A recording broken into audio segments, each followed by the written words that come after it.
Hello दोस्तों, यीशु मसीह नाम में आप सभी को जय मसीह की। आज के वचन से परमेश्वर आपसे बातें करना चाहता है और आज के वचन को आप पूरा देखें और परमेश्वर की वचनों से सीखें। और जो भी आप सीखते हैं अपनी कमेंट राय जरूर दें और वीडियो को करते हैं फटाफट स्टार्ट और पूरा देखें, इसकी बिल्कुल ना करें। जय मसीह की मेरे प्यारे मसीही दोस्तों, आपका स्वागत है यीशु प्रेरणा टीवी पर। क्या आपने कभी सोचा है कि जब प्रभु यीशु मसीह का दूसरा आगमन निकट होगा तब इस संसार में कौन कौन से चिन्ह दिखाई देंगे? क्या दुनिया पहले जैसी रहेगी या सब कुछ बदलना शुरू हो जाएगा? क्या लोग पहचान पाएंगे कि समय निकट है या अधिकतर लोग अनजान रह जाएंगे? अगर आप भी यह जानना चाहते हैं तो आज का यह संदेश आपके लिए है। इस वीडियो को अंत तक जरूर देखिए, क्योंकि आज हम उन बातों को समझेंगे जिनके बारे में पवित्र शास्त्र पहले से चेतावनी देता है। मेरे प्यारे दोस्तों, बाइबल हमें स्पष्ट रूप से बताती है कि प्रभु यीशु मसीह फिर से आएंगे। उनका दूसरा आगमन कोई कहानी नहीं, बल्कि एक सच्ची प्रतिज्ञा है। जैसे वह पहली बार संसार में आए थे, वैसे ही वह फिर आएंगे, लेकिन इस बार सेवक के रूप में नहीं, बल्कि महिमा के राजा के रूप में। परंतु उनके आने से पहले संसार में अनेक चिन्ह दिखाई देंगे। सबसे पहला चिन्ह होगा कि लोगों के हृदयों से प्रेम कम हो जाएगा। आज हम देखते हैं कि रिश्तों में स्वार्थ बढ़ रहा है, परिवार टूट रहे हैं, भाई भाई से दूर हो रहे हैं, माता पिता का सम्मान घट रहा है और लोग अपने लाभ के लिए जी रहे हैं। जहां प्रेम कम होता है वहां अंधकार बढ़ता है। बाइबल कहती है कि अंतिम समय में बहुतों का प्रेम ठंडा पड़ जाएगा। दूसरा चिन्ह होगा झूठे भविष्यद्वक्ताओं का उठना। बहुत से लोग प्रभु के नाम का उपयोग करेंगे, लेकिन उनका उद्देश्य लोगों को सत्य तक लाना नहीं, बल्कि भ्रमित करना होगा। वे मीठी बातें करेंगे, बड़े बड़े दावे करेंगे, चमत्कार दिखाने की बात करेंगे, लेकिन लोगों को यीशु के पास नहीं बल्कि अपने पीछे चलाना चाहेंगे। इसलिए हर आत्मा पर विश्वास मत कीजिए, बल्कि जांचिए कि वह सत्य में है या नहीं। जो व्यक्ति नम्रता, प्रेम और पवित्रता से दूर है, उसे सावधान रहिए। तीसरा चिन्ह होगा युद्ध और युद्धों की चर्चा। संसार में अशांति बढ़ेगी, देश देश के विरुद्ध उठेगा, लोग भय और असुरक्षा में जिएंगे। आज भी हम संसार में तनाव, हिंसा, सीमाओं के विवाद और संघर्ष देखते हैं। यीशु ने कहा था कि युद्धों की चर्चा सुनोगे पर घबराना मत। इसका अर्थ है कि संसार उस समय की ओर बढ़ रहा है जहां मनुष्य अपने मार्गों से थक जाएगा और उद्धारकर्ता की आवश्यकता को समझेगा। चौथा चिन्ह होगा प्राकृतिक आपदाओं का बढ़ना। भूकंप, महामारी, अकाल, अनियमित मौसम, समुद्र का उथल पुथल और प्रकृति का असंतुलन दिखाई देगा।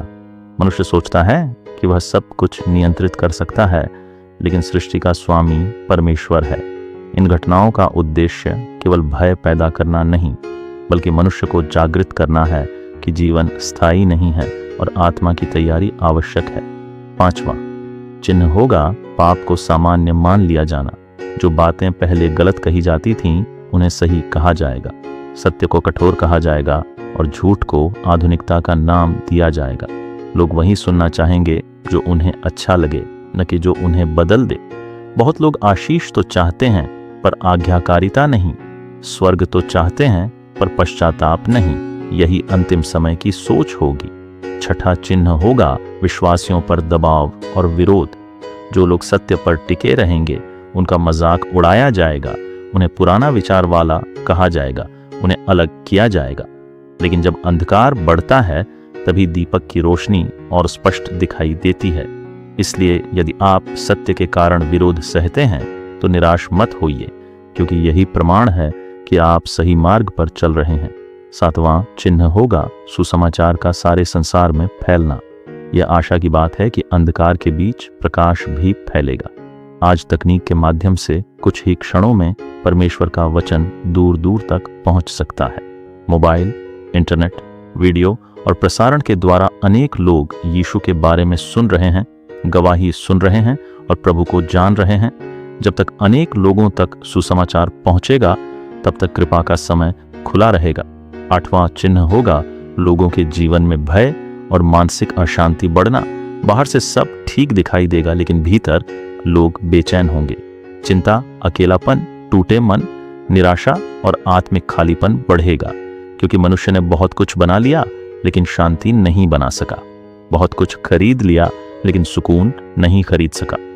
ऐसे समय में यीशु का संदेश सबसे अधिक महत्वपूर्ण हो जाता है कि हे सब परिश्रम करने वालों और बोझ से दबे लोगों, मेरे पास आओ। अब प्रश्न यह है कि जब ये चिन्ह दिखाई दें तब हमें क्या करना चाहिए? सबसे पहले डरना नहीं चाहिए। अंतिम समय का संदेश भय नहीं, तैयारी का संदेश है। यदि कोई राजा आने वाला हो तो उसके लोग डरते नहीं, तैयार होते हैं। यदि दूल्हा आने वाला हो तो दुल्हन घबराती नहीं, सजती है। उसी प्रकार विश्वासियों को जागृत रहना है। दूसरा, हमें अपने विश्वास को मजबूत करना है। केवल नाम के मसीही बनकर नहीं, बल्कि जीवन से मसीही बनकर जीना है। प्रार्थना कीजिए, बाइबल पढ़िए, पवित्र जीवन जीने का प्रयास कीजिए। केवल रविवार का विश्वास नहीं, बल्कि हर दिन का विश्वास रखिए, क्योंकि अंतिम समय में वही टिकेगा जिसकी जड़ें गहरी होंगी। तीसरा, धोखे से बचना है। हर चमकती चीज सोना नहीं होती, हर मंच पर बोलने वाला परमेश्वर का जन नहीं होता, हर चमत्कार सच्चा नहीं होता। इसलिए हर शिक्षा को वचन से परखिए। यदि कोई शिक्षा यीशु के प्रेम, सत्य और पवित्रता से दूर ले जाए तो उससे दूर रहिए। चौथा, प्रेम में बने रहिए। परिवार से प्रेम कीजिए, जरूरतमंदों की सहायता कीजिए, टूटे हुए लोगों को संभालिए, लोगों को न्याय से पहले दया दीजिए। जब संसार कठोर होगा तब परमेश्वर के लोगों को कोमल होना चाहिए। पांचवा, आशा मत छोड़िए। बहुत लोग अंतिम समय की बातें सुनकर डर जाते हैं, लेकिन विश्वासियों के लिए यह आशा का समय भी है, क्योंकि हमारा उद्धारकर्ता आने वाला है। जब संसार थक जाएगा तब स्वर्ग का राजा प्रकट होगा। जब अन्याय बढ़ जाएगा तब सच्चा न्याय आएगा। जब आंसू भर जाएंगे तब सांत्वना आएगी।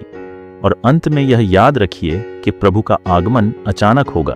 इसलिए यह मत सोचिए कि बाद में बदलेंगे, बाद में प्रार्थना करेंगे, बाद में सही जीवन जिएंगे। आज ही सही समय है, आज ही पश्चाताप का दिन है, आज ही विश्वास का दिन है, आज ही प्रभु के पास लौटने का दिन है। यदि आप तैयार रहेंगे तो वह दिन भय का नहीं, आनंद का दिन होगा। यदि आप जागते रहेंगे तो वह दिन अंधकार का नहीं, मिलन का दिन होगा। यदि आप यीशु में बने रहेंगे तो वह दिन अंत का नहीं, नई शुरुआत का दिन होगा। अगर आज का यह संदेश आपके दिल को छू गया है तो वीडियो को लाइक करें, शेयर करें और कमेंट में लिखें आमीन। और ऐसे ही जागृति, विश्वास और बाइबल आधारित संदेश सुनने के लिए चैनल यीशु प्रेरणा टीवी को सब्सक्राइब जरूर करें। और दोस्तों, अगली वीडियो आप किस विषय पर सुनना चाहते हैं हमें कमेंट में जरूर बताइए, ताकि हम आपके लिए और भी आशीष भरे संदेश लेकर आते रहें। प्रभु यीशु मसीह आपको और आपके परिवार को आशीष दें। तो हेलो दोस्तों, मैं विश्वास करता हूँ कि आज के वचन से परमेश्वर ने आपको छुआ होगा और आज के वचन से परमेश्वर ने आपसे काफी बातें भी की होंगी। और आज का वचन आपको कैसा लगा जरूर कमेंट बॉक्स में बताएं मुझे।